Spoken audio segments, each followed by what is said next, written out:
वडीलही दारू पिणारेच होते आणि नवराही दारू पिणाराच भेटला. ठीक आहे दारू पिण्यापर्यंत, पण दारूच्या नशेत आपल्या संसाराची वाट लावणं म्हणजे याला काय अर्थ आहे? एका बाईच्या आयुष्याला काय अर्थ आहे?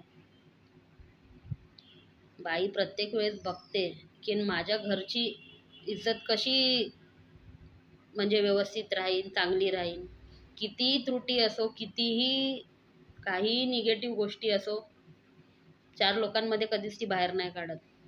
पण नवऱ्याने एक पॅक का लावला तर बाईची इज्जत पूर्ण रस्त्यावरती. म्हणजे ज्याच्यासाठी ती सगळं सोडून आली आहे, ज्याच्यासाठी आली आहे, ज्याच्यासाठी जगत आहे, त्यालाच तिची काय पर्वा नाही आहे. मग अशामध्ये काय करावं त्या बाईने? जगावं की मरावं? कमेंट करून नक्की सांगा.